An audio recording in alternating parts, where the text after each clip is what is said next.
When things start to finally get cool in the fall, I like to get out and skate a lot more. I'm not incredible, but after 25 years of skating off and on, I don't see myself ever stopping. Another thing that I'll never do is not skate to good music. Now, when I refer to music to skate to, many people would think of the excellent playlists found in the Tony Hawk's Pro Skater franchise. Punk, hardcore, ska, and rap were being pushed hard by TV stations like MTV and local radio stations for me like K-Rock and K-Day. Skating was also seeing a resurgence in popularity thanks to the X Games and Tony Hawk's historic 900. The mid-90s is also when we started getting consoles like the PlayStation, N64, and the Sega Saturn. And the popularity of these consoles was higher than ever. We've had multiple skating games prior to this, but game consoles were starting to be powerful enough to have the physics that a skateboard game would need. The proverbial iron was hot for these three entities to combine and create a household name of a series. I started skating in 1999, and I was starting to begin to solidify who I was as a person. Seeing the skaters I admired in the skate videos and magazines paired to music I was listening to really reinforced this sense of identity in me. Playing Pro Skater after the street lights went out and on rainy days really cemented that these ideas are core to me as a person. And look at me now! So today, fellow Night Owls, I'm going to be discussing Tony Hawk's Pro Skater 1+2 for the... Oh, that's weird. Ah, there we go. So I'm going to be discussing Tony Hawk's Pro Skater... To answer your question, no, you're not seeing double.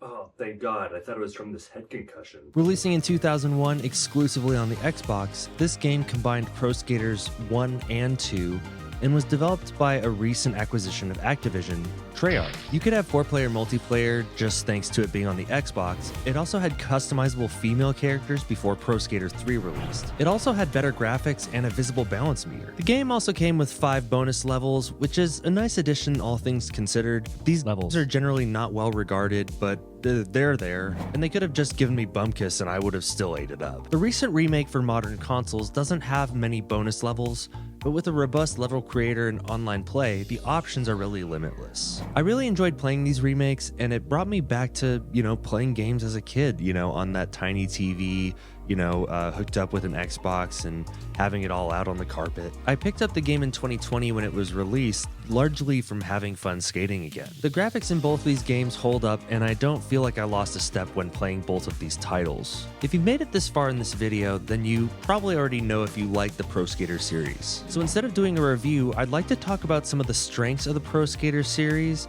and how it succeeded where its predecessors had failed. So first, I want to talk about the music. My whole family is very musically inclined. My dad was in a lot of bands as I was growing up, and my mom had a fondness for the Beach Boys. My mom later cracked down with religion and threw out anything that wasn't strictly Christian music. Can't you see you're not making Christianity better? You're just making rock and roll worse. But I had access to secular music through my dad. And this is where I developed some of my early taste in music by listening to bands like Sugar Ray,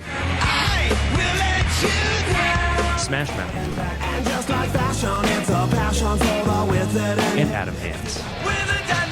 And here's our invitation. Throw your safety overboard and join our insect nation. On the Christian rock side, there definitely were a bunch of stinkers that I won't torture you too much with. I think many of these bands put their focus on the message rather than the quality of the music, but that doesn't mean that Christian music didn't have some overlap with rock, metal, and even rap. Performers like POD,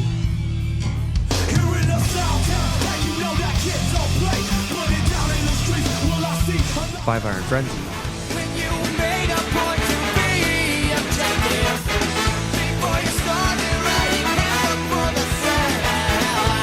MXPX, I can do it, I feel fine. I went to school and did my time in the Santa Mountain, set I'm free to do what I want to be. all broke through somewhat into the mainstream. Some of these groups would go on tours like the Vans Warped Tour and Riot Fest. Getting into the 2000s, however, Pro Skater soundtracks from both the first and second entry had a bunch of classics. Pro Skater 2X and the 1+2 remake both used the soundtrack from Pro Skater 2 with an expanded soundtrack for the remake because, you just have access to more music. In the documentary, Pretending I'm a Superman, which I totally recommend you check out, they discuss how important it was to get music that skaters would feel was authentic to what the scene was listening to. This got a great combination of groups I was already aware of, like the Vandals,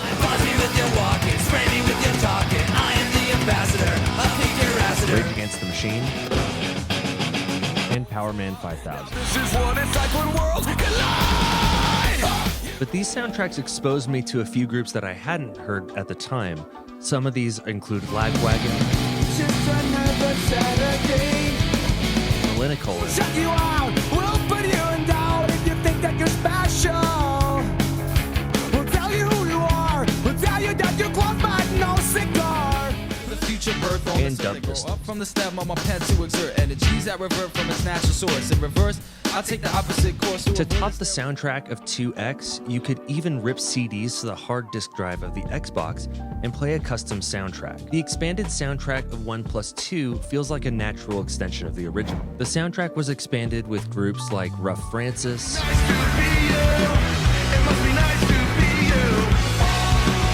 Token, For my ego, I'ma do it only for the people who be looking at me like the competition and they wishing I don't pop. I'ma get a Rari and a Bentley and an Audi just to put them in the back of the video as a prop. I don't even know about the cost, and but Less I'ma Than get Jay.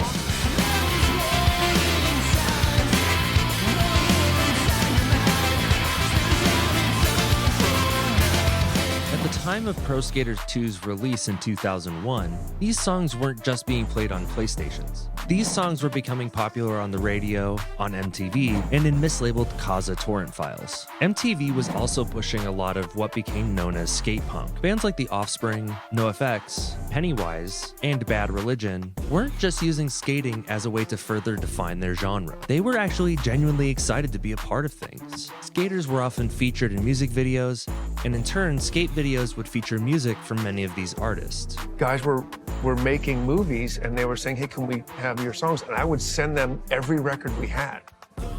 Use whatever you want. The biggest example of how much these two worlds overlapped was the Jackass series and CKY. While Jackass is genuinely a media hit, it's not my cup of tea. I think personally that Pimp My Ride is my favorite MTV show, but Jackass always seemed juvenile for juvenile's sake to me. But it would be foolish to deny the effects that Jackass and Bam Margera more specifically had on skating. He was even a huge part of Thug 1 and 2, which went a little too far off the rails for me personally. Ultimately, Tony Hawk's Pro Skater 2X soundtrack slaps a lot of ass, but there was another PlayStation skating game that had a similar ass-slapping tone. In that game was Grind Session. Now, Grind Session was not as good as the Pro Skater series, but it was relatively similar to the Birdman. This game had some serious pros like Daewon Song, Willie Santos, and Ed Templeton. It had a slightly more limited soundtrack, but they were also certified bangers. Highlights from this soundtrack for me include Black Flag, Sonic Youth, and my personal favorite, Jurassic 5. Now it makes out barriers, some brothers get by, but ain't got no character.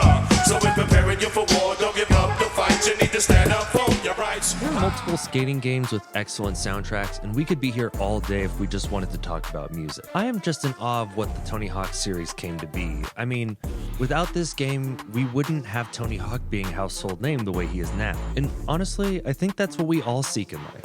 Credibility. The early Pro Skater games are fondly remembered because of how they authentically captured the feel of skateboarding. They also paired it with an accurate representation of the culture. I like to think of 1 through 3 as kind of the main games that I really enjoyed, as well as Underground 1 a little bit. Later entries in the Birdman's repertoire have seen the brand's name get tarnished a bit. Hopping on the Activision trend of making plastic peripherals didn't help, and Proving Grounds, Project 8, and Tony Hawk's Pro Skater 5 were kind of the death nail of the series until its recent revival. Pro Skater 1+2 pays excellent homage to the original 2 games, and I recommend checking it out on relevant hardware. Apparently, the 1+2 remake didn't do well enough to merit a sequel, but we can hope and modders can mod, so if you're playing on PC, I think you're pretty Gucci on that one. No matter what's in store for the future of this series, Tony Hawk's Pro Skater left an indelible mark on the person I am today. I've been listening to these songs, playing these games, and skating for the last 25 years, and I don't really see myself ever quitting. Let me know your favorite place to skate in the comments below and what kind of deck you ride. If I end up traveling or doing something cool like that, it would be kind of cool to skate at a place that was recommended by one of my viewers, so please make sure to let me know in the comments. Thanks for watching, fellow Night Owls, and we'll see you tonight.